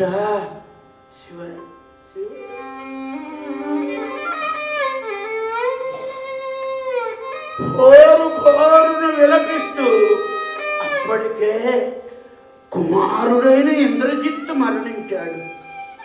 మరది కుంభకర్ణుడు మరణించాడు.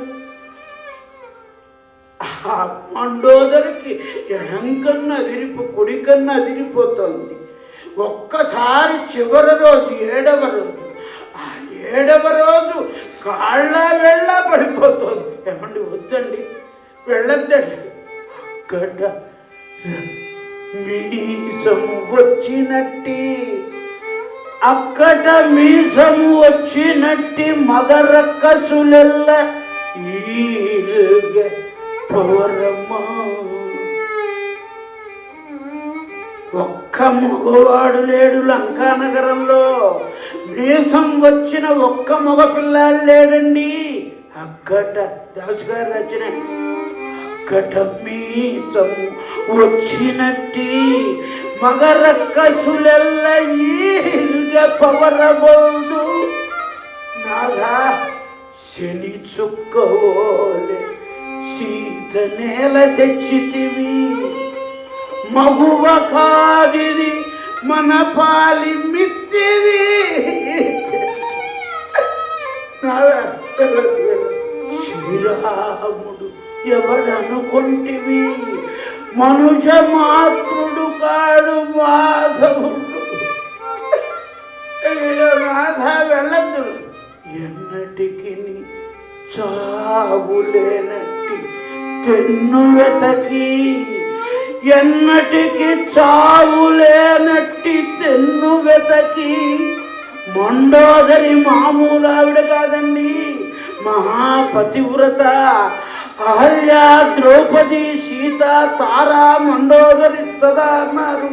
పంచకన్యా పటేల్ నిత్యం అన్నారు. మండోదరి 5 పతివ్రతలలో ఒక ఆవిడ. రోజు తెల్లారి లేవగానే ఆవిడ పేరు అనుకోవాలట. అహల్య, ద్రౌపది, సీత, తారా, మండోదరి, ఈ 5 పేర్లు అనుకోమన్నారు.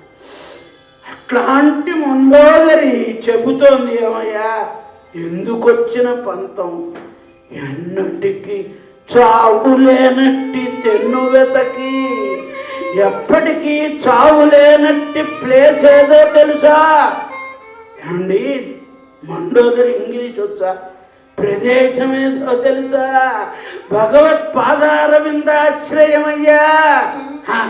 పద పడిపోదము ఏ వేదంబు పఠించలూత, భుజగంబే శాస్త్రము సూచ, తానే విద్యాభ్యసనంబనర్చకరి.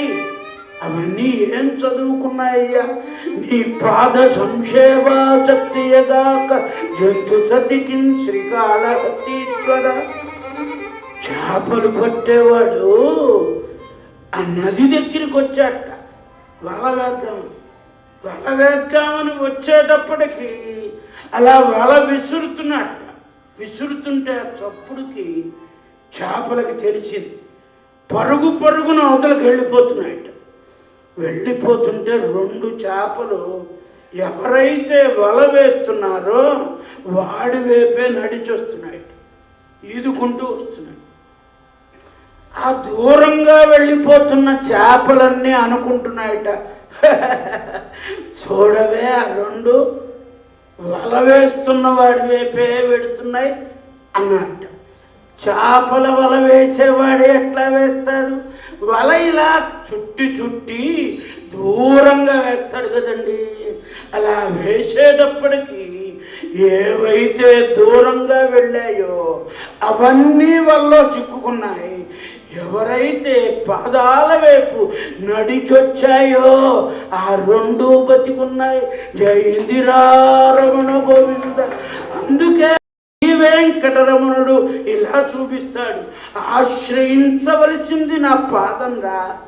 అదే మండోదరి చెబుతోంది, పద పడి పోదము వాని పదములబడి. అన్యథా శరణం నాస్తి త్వమేవ శరణం మమ, తస్మాత్ కారుణ్య భావేన రక్ష జనార్దన. అంటే ఏమండి అంటుంటే రావణాసురుడు చెప్పాడు, పిచ్చిదానా ఇప్పుడు చెబుతావేమిటి నువ్వు నీతులు? సీతను తెచ్చినాడేం చేసావు అన్నట్టండి. అప్పుడేం చేసావు? నిద్రపోయావా? ఇప్పుడు యుద్ధానికి వచ్చిన తర్వాత యుద్ధంలో మరణిస్తాను, జాతస్య హి ధ్రువో మృత్యు. రావణాసురుడు సామాన్యుడు కాదు, పుట్టినవాడు చావక తప్పదే. వాడెవడో తపస్సు చేశాట. తపస్సు చేసి నాకు చావు రాకుండా ఉండాలి అన్నట్టు. కుదరదురా, చావు రాకుండా కుదరదు, పుట్టే ఉంటే చావాల్సిందే అన్నట్టు బ్రహ్మగారు. కాదు నేను చావనన్నట్ట. అట్లా కుదరదు, నేను చావకుండా ఉండాలి అంటే బ్రహ్మగారు అన్నట్ట. వీరే పుట్టకుండా ఉండరా? అప్పుడు చావకుండా ఉంటావు, మరి పుట్టకుండా ఉంటే ఏం చెయ్యాలి?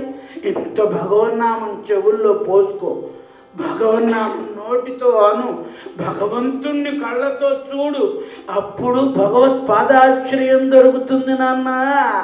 అట్లా వేదాంతం చెప్పి యశోవా మృత్యోవా పోరాడతానని రావణాసురుడు రథం మీద వస్తే చిట్ట చివరి రోజున దేవేంద్రుడు రామచంద్రుడికి రథం లేకపోతే హనుమత్ ప్రభు భుజాల మీద ఎక్కించుకుని యుద్ధం చేస్తుంటే బాణం గురి తప్పుతోంది. అందుకని దేవేంద్రుడు తన రథాన్నిచ్చి సారథిని ఇచ్చి మాతలిని చిట్ట చివరికి రామచంద్ర ప్రభు ఆ రథమెక్కి యుద్ధం చేస్తుంటే ఎంతసేపు అయినా మరణించట్ల. చిట్ట చివరికి అగస్త్యుల వారు వచ్చారు. రామా, ఒక్కసారి రమ్మన్నారు. ఆ సముద్రంలో స్నానం చేయమన్నారు. స్నానం చేసిన రామచంద్రుడికి ఆదిత్య హృదయాన్ని ఉపదేశం చేశారు. తతో యుద్ధ పరిశ్రాంతి. అదండి, మా అన్నయ్యకి నాకు మాటలు లేవన్నట్టు. ఓరి పిచ్చివాడా, పగ ఎప్పుడు కూడా బతికున్నప్పుడే ఉంటుంది, చచ్చిన తర్వాత పగ పనికిరాదురా. బుద్ధి లేదా? మీ అన్నయ్య మరణిస్తే వెళ్ళి కర్మకాండలు ఆచరించమన్నారు. చిట్ట చివరికి కర్మకాండలు ఆచరించి విభీషణుడికి పట్టం కడితే హనుమత్ ప్రభు పరుగు పరుగున వెళ్ళి సీతమ్మ దగ్గరికి పరిగెత్తారండి. ఆయనకు ఒక్కడికే తెలుసుగా చిరునామా. శుభవార్త విజయంబు సుఖము శ్రీరాములకు. శుభవార్త విజయంబు సుఖము శ్రీరాములకు. అభయంబు ప్రజగల్ల హనుమనో శుభవార్త విజయంబు.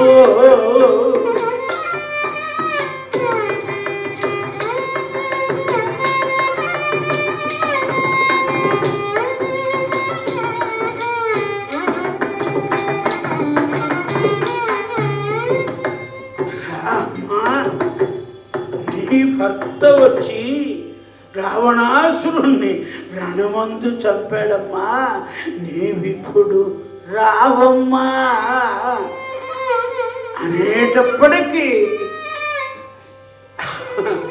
సీతమ్మ తలంటి స్నానం చేయించి పట్టు వస్త్రాలు ధరింపజేసి ఆ సీతమ్మ తల్లిని బంగారు పల్లకి ఎక్కించి విభీషణుడు వెండి బెత్తంతో అందరినీ సర్దుతూ సీతమ్మ తల్లిని తెచ్చి రామచంద్రుడి ముందు పెడితే రామచంద్ర ప్రభు తల వంచుకుని నుంచున్నాడు, పలకరించల. చిట్ట చివరికి పరేంగిత అవగాహన కలిగిన లక్ష్మణస్వామి ఆ అడవిలో ఉన్న పుల్లలన్నీ పోగు చేసుకొచ్చి అగ్నిని ముట్టిస్తే ఆ అగ్నిలో ఒక్కసారి సీతమ్మ తల్లి వెళ్ళి కూర్చుంటే సాక్షాత్తు అగ్నిహోత్రుడు అలా దర్శనమిచ్చి రామచంద్ర ప్రభువుని పిలిచి ఆ సీతమ్మ తల్లిని అప్పచెప్పాడు. జయ ఇందిరారమణ గోవింద. పుష్పక విమానంలో సీతారాములెక్కి ఈ వానర సైన్యాన్నంతా ముందు పంపించేటండి. పుష్పక విమానాన్ని ఎంతమంది ఎక్కినా ఇంకోళ్ళకి సీట్ ఉంటుంది. ఈ పుష్పక విమానం ఎక్కిన వానరులంతా సరాసరి అయోధ్య వెళ్ళలేదుట, వెళ్ళకుండా కిష్కింద దిగారట. ఎందుకన్నారట, ఆ రామచంద్రుడి యొక్క సుందరతర మందహాసమైన మోముని మేమొక్కళ్ళమైనా మా భార్యలు చూడొద్దా అని ఈ వానర సేన మొత్తం వాళ్ళ ఆడవాళ్ళందరినీ ఎక్కించాడు. అందరికీ అందులో సీట్లు ఉన్నాయి, ఇంకా ఖాళీ ఉంది, మీరు ఎక్కితే ఎక్కచ్చు. చిట్ట చివరికి అందరినీ అయోధ్య చేర్చి భరతుడికి చెబితే భరతుడు 4 సముద్రాల నుంచి 16 నదుల నుంచి నీళ్ళని తెప్పిస్తే ఆ జలాన్ని తెప్పిస్తే చిట్ట చివరికి సీతారాములు లక్ష్మణ స్వామితో కలిసి ఆ పుష్పక విమానంలో అయోధ్యలో అడుగు పెడితే భరతుడు 2 చేతులు పెట్టి రామచంద్రుణ్ణి ఇలా కిందకి దింపుతూ అలా తీసుకుని వెడుతూ రామనామము రామనామము రమ్యమైనది రామనామము రామనామము రామనామము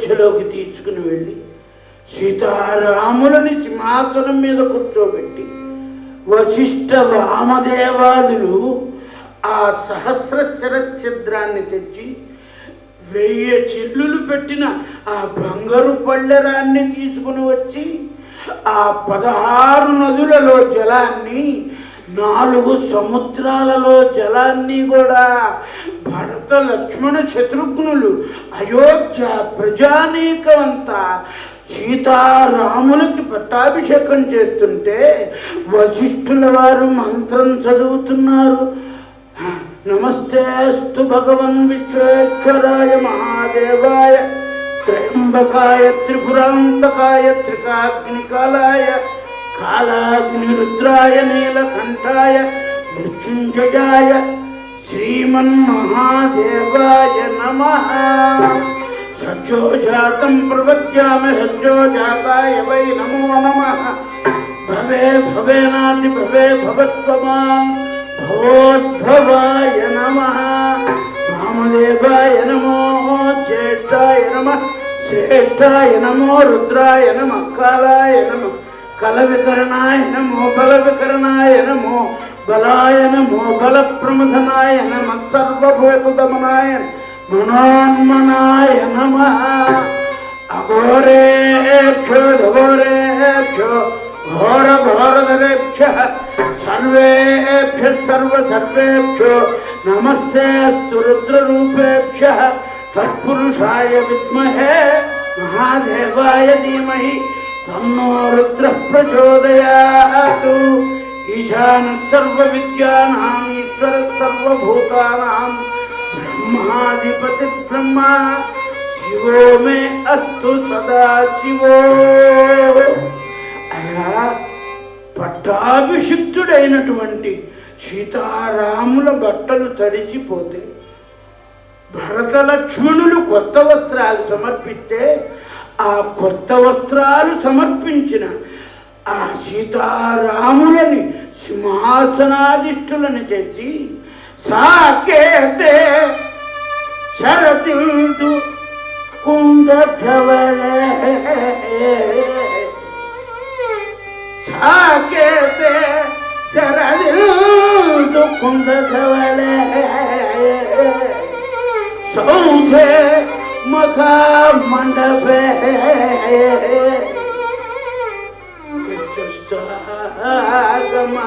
ధూపదీపలలితే కర్పూర ధూపోజ్వలే సుగ్రీవ అంగద జాంబవత్ పరివృతం సౌమిత్రిణా సేవితో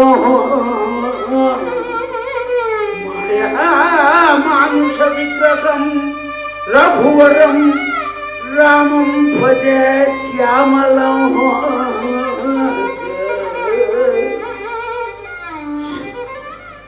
సీతమ్మ తల్లి అందరినీ ప్రసాదం తీసుకుని వెళ్ళమంది. ఆ వచ్చిన జనం అంతా సీతారాములకి పాద నమస్కారం చేస్తే అక్కడ ఉన్న ముత్తైదువులంతా కూడా వెండి పళ్ళెరంలో కర్పూరం వెలిగించి సీతారాములకి మంగళ నీరాజనాలు అర్పించారు. పట్టాభిషిక్తుడైన రామచంద్ర సీతారాములని దర్శనం చేసుకుని అయోధ్య ప్రజానీకమే కాక కోట్ల మంది వచ్చారు.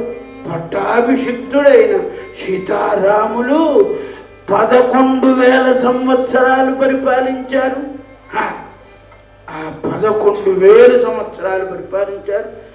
మీ అందరికీ కూడా కృతజ్ఞతాభివందనాలు తెలియజేస్తూ శంకరనారాయణ గారు పెద్దలు ఇప్పటిదాకా కూర్చున్నారు. నాగేశ్వరరావు గారు ఎందుకంటే టైం అయిపోయింది, 8:30 9ంటికి ఆపాలి, 10 అయింది. కొంచెం నీళ్ళ ఇబ్బంది వల్ల కాస్త ఆలస్యమైంది. మీ అందరికీ పట్టాభిరాముడు సీతారాములు అష్టైశ్వర్య భోగభాగ్య సుఖ సంతోషాలు ఇవ్వాలని మిమ్ములని మమ్ములని మా వాద్య విద్వాంసులని కృష్ణయ్య గారిని శంకర్ నారాయణ గారిని, నాగేశ్వరరావు గారిని, కృష్ణకుమారి గారిని వారిని, ఈ చందాలు ఇచ్చిన వాళ్ళని, ఇవ్వని వాళ్ళని అందరినీ సీతారాములు అష్టైశ్వర్య భోగభాగ్య సుఖ సంతోషాలతో ఉండాలని కోరుకుంటూ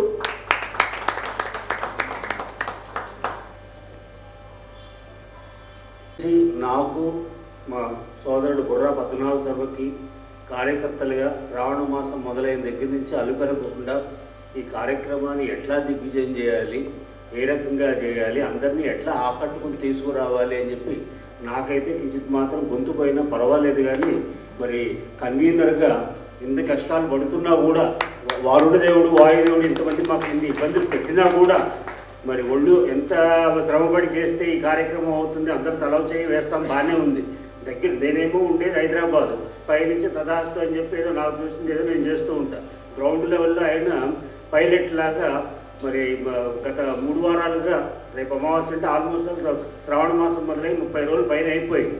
మరి 30 రోజుల నుంచి అలుపెరకని చిరంజీవిలాగా చాలా కష్టపడుతూ కార్యక్రమంలో నిమగ్నం అయినప్పటికీ కూడా మరి ఓపిక చేసుకుని ఈ శ్రీరామ పట్టాభిషేకం హరికథగాను చేసి మనందరినీ తరింపజేశారు. ఇవాళ మనకి ఎన్ని అడ్డంకులు వచ్చినా కూడా రామాయణ సోదరులుగా నారాయణ దాసు గారి దగ్గర యథార్థ రామాయణం నేర్చుకున్నవారు వాజపేయి సుబ్బయ్య దాసు గారు, మా మాతామహులు నేతి లక్ష్మీనారాయణ భాగవతులు వారు. మనం మామూలుగా అయితే ఆ ప్రాంగణంలో నారాయణ దాస్ గారి విగ్రహానికి, తాతగారి విగ్రహానికి ఇచ్చి చేసేవాళ్ళం. ఇదంతా కూడా శివాలయం ప్రాంగణమే, పార్వతీ పరమేశ్వరులు కూడా ఇక్కడే ఉన్నారు కాబట్టి ఇక్కడే ఆ వారికి హారతి ఇచ్చి ఆ దేవుళ్ళకి చూపిస్తే మనం అక్కడ వారికి సభా ప్రాంగణంలో చేసిన ఫలితమే వస్తుందని నా నమ్మకం.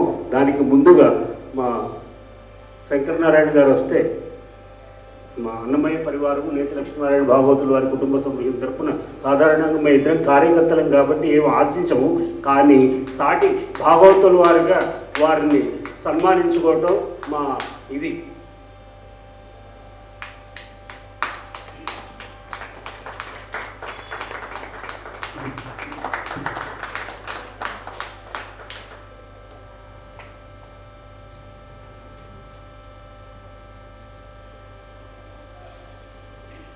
సో పార్వతీ పరమేశ్వర్లకి, నారాయణ దాస్ గారికి, యథార్థ రామాయణం రచించినటువంటి నారాయణ దాస్ గారికి వారి దగ్గర యథార్థ రామాయణం ఈ రామాయణ సోదరులు ఇద్దరే నేర్చుకున్నారు. మిగతా వాళ్ళు ఎవరు హరికథలు నేర్చుకున్నా కూడా నారాయణ దాస్ గారు వారికి ఎవరికి యథార్థ రామాయణాలు చెప్పలేదు, వీరిద్దరికీ చెప్పారు. వీరిద్దరిని రామాయణ సోదరులుగా నామకరణం చేశారు.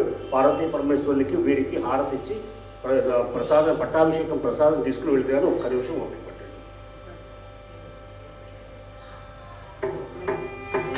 శంకరనారాయణ గారు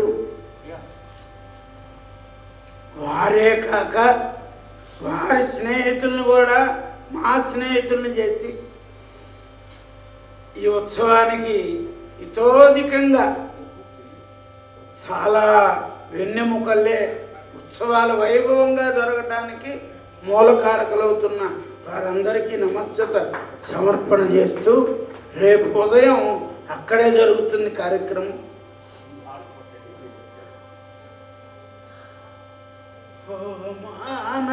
సుతులు పట్టు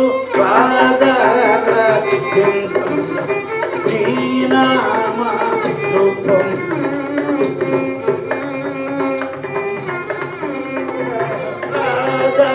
నారదాది భక్తులు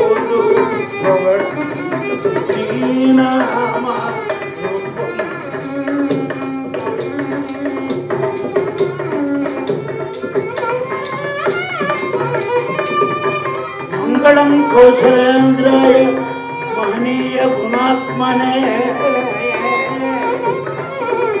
చక్రవర్తి తనూయాయ సార్వభౌమాయ మంగళం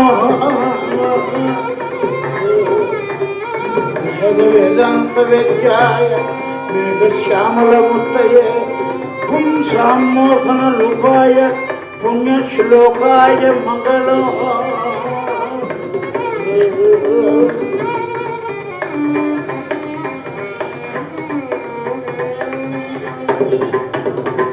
నారాయణ దాస్ గారి ఆశీస్సులతో యుద్ధ ప్రాంగణ ఆ సభా ప్రాంగణంలో నీళ్ళన్నీ ఇప్పుడు తోలించాము. 7-8 ట్యాంకులు నీళ్లు తీసుకెళ్లాల్సి వచ్చింది. దాన్ని అన్నిటినీ శుభ్రం చేశాం.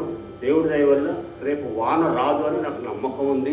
నారాయణదాస్ గారి జయంతి, ఎందుకంటే నారాయణదాస్ గారు ఒకనొకప్పుడు విజయనగరంలో మండుటెండల్లో నూతులు చెరువులు అన్నీ ఎండిపోతే వాళ్ళ అమ్మగారి కోరిక మేరకు భక్త మార్కండేయ హరికథాగానం రచించి 24 గంటల్లో ఒక గుడి ప్రాంగణంలో చెప్పేటప్పుడు వారు హరికథకు వెళ్ళేటప్పుడు అందరూ కూడా నారాయణదాస్ గారు పాము కోళ్ళు వేసుకుని వెళ్ళారు. అంటే గంధం చెక్కలతో చేసి చెప్పులు వేసుకెళ్తుంటే, ఏమిటి గురువు గారు ఇట్లా వేసుకెళ్తున్నారు అంటే, ఇప్పుడు మీకు ఇట్లాగే అనిపిస్తుందిరా చూడండి వచ్చేటప్పుడు తెలుస్తుంది అన్నారు. అక్కడికి వెళ్ళి హరికథాగానంలో మొట్టమొదటి కీర్తన ఈశ్వరుడి మీద ప్రార్థించేటప్పటికే వరుణ దేవుడు కరుణించి, మన తిరుపతిలో కనుక కుంభవృష్టి పడితే నదులన్నీ ఎట్లా నిండిపోతే అట్లా నిండిపోయినాయి. అప్పుడు కానీ వారికి అర్థం కాలేదు నారాయణదాస్ గారి మహిమ ఎంత, వారు ఎందుకు పావుకోళ్ళు వేసుకెళ్ళారు అనేది. అట్లాగే నా మనసాక్షి ప్రకారం నారాయణదాస్ గారి దీవెనల ప్రకారం రేపు మనకు వరుణ దేవుడు ఇబ్బంది పెట్టడు. వారిని 160వ జయంతి కార్యక్రమం కాబట్టి మీరందరూ కూడా సకాలానికి 9:30 విచ్చేస్తే రేపు కూడా అన్ని నారాయణదాస్ గారి హరికథలే. ఉదయం 9:30కి భక్త అంబరీష శ్రీమతి సప్పా భారతి భాగవతారిణి గారు చెప్తారు. దాని తరువాత భక్త ప్రహ్లాద మడమల రాంబాబు గారు చెప్తారు. తర్వాత ప్రసాద వితరణం భోజనం అయిన తర్వాత సాయంత్రం 4:30 గంటలకి, అది కూడా నారాయణదాస్ గారు ప్రఖ్యాతంగా చాలా చోట్ల చెప్పినటువంటి రుక్మిణీ కళ్యాణం హరికథ, దాన్ని చెప్పేవారు ముగిల్చెల నాగమణి భాగవతారులు గారు తెనాలి నుంచి వస్తారు. అట్లాగే ఆ హరికథ చివరిలో సభ కూడా ఉంటుంది. నారాయణదాస్ గారి 160వ జయంతి సభ. ఆ జయంతి సభలో సభా మధ్యమున శ్రీమతి ముగిల్చెల నాగమణి భాగవతారులు గారికి శ్రీవారి శిష్య ప్రశిష్య సంఘం తరపున, అన్నమయ్య పరివారము, నేతి లక్ష్మీనారాయణ భాగవతుల కుటుంబం తరపున, ప్లాంజరీ ఫౌండేషన్ వారి తరపున, అందరి తరపున కూడా ఘనంగా సన్మానం చేస్తాము. ఆ తరువాత చివరగా మళ్ళీ అది కూడా నారాయణదాస్ గారి హరికథే, భక్త మార్కండేయ హరికథాగానం ఎం సింహాచల శాస్త్రి గారు చెప్తారు. అది అయిన తర్వాత మంగళహారతులు. దాంతో నారాయణదాస్ గారి 160వ జయంత్యుత్సవాలు 5 రోజులు దిగ్విజయంగా ముగిద్దాం. మనలో తప్పకుండా అందరూ టైంకి నిశ్చయవలసిందిగా మా ప్రార్థన. ఇప్పుడు అందరికీ ప్రసాదం ఉంది, భోజనాలు చేసి వెళ్ళండి అమ్మా. ఎవరు భోజనం చేయకుండా వెళ్ళవద్దు. అందరికీ